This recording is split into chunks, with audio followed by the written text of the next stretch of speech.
Next आपलं सूत्र आहे, मार्गदर्शकाशिवाय गती नाही.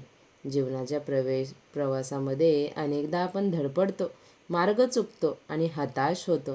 त्याचं मुख्य कारण असतं की सर्व काही मला येतं, मी माझा रस्ता स्वतः शोधेन. या गोष्टीपोटी मार्गदर्शकाचा हात आपण धरत नाही. नव्याने रस्ता शोधण्यात आपली उरली सुरली शक्ती वायाला जाते आणि ध्येय मात्र दूरच राहतं.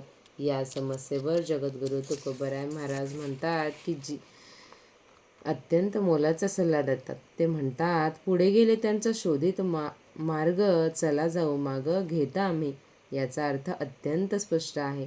जे ज्ञानी, अनुभवी, यशस्वी लोक आपल्या आधी त्या रस्त्यावरून गेलेले आहेत, त्यांच्या पाऊलखुणा शोधत त्यांच्या मागं चालणं हाच यशाचा आणि समाधानाचा सर्वात सोपा आणि सुरक्षित मार्ग आहे. हा विचार मनावर ठसवण्यासाठी आपण एक साधं पण प्रभावी उदाहरण पाहूया. सह्याद्रीच्या कुशीत एक अवघड गड होता. तो गड सर करण्यासाठी दोन तरुण गिर्यारोहक अमेय आणि सुमेध एकाच वेळी पायथ्याशी पोहोचले. अमेय अत्यंत उत्साही होता, पण त्याला स्वतःच्या बुद्धीचा गर्व होता. त्याने विचार केला की मला कोणाच्या मदतीची गरज नाही, मी माझा रस्ता स्वतः शोधेन. जुन्या वाटेने तर सगळेच जातात, मी नवीन शॉर्टकट शोधून वर जाईन. त्याने कोणालाच न विचारता स्वतःच्या मनाने जंगलात प्रवेश केला. दुसरीकडे सुमेध नम्र होता. त्याने गावातील एका अनुभवी आजोबांना विचारलं, काका, गडावर जाण्याची जुनी आणि सुरक्षित वाट कोणती आहे? त्या आजोबांनी त्याला मळलेली वाट दाखवली. सुमेधने कोणताही आगाऊपणा न करता डोकं खाली घालून त्या पायवाटेने चालायला सुरुवात केली. परिणाम काय झाला? अमेय स्वतःचा रस्ता शोधण्याच्या नादात काट्याकुट्यांमध्ये अडकला. त्याला रस्ता सापडेना, त्याचा वेळ वायाला गेला आणि शरीर थकलं. शेवटी अर्ध्या तासात रस्त्यातूनच त्याला दमून परत यावं लागलं.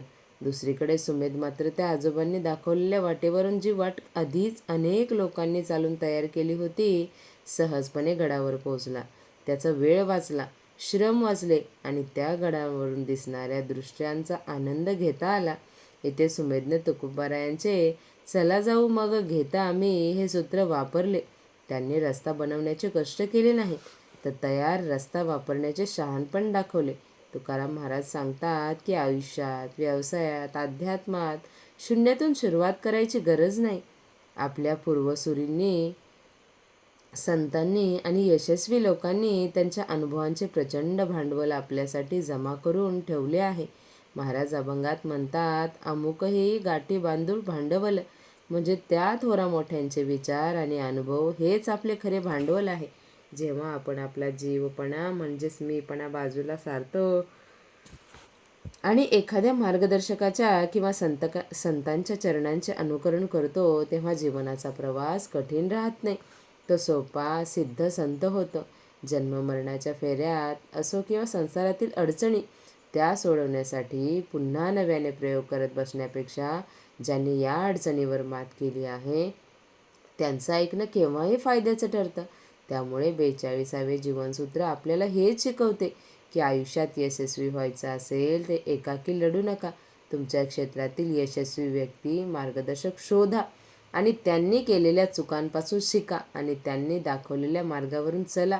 ज्या दिवशी तुम्ही हा पडदा बाजूला सारून मार्गदर्शकाचे बोट धराल, त्या दिवशी तुमची गती कोणीही रोखू शकणार नाही.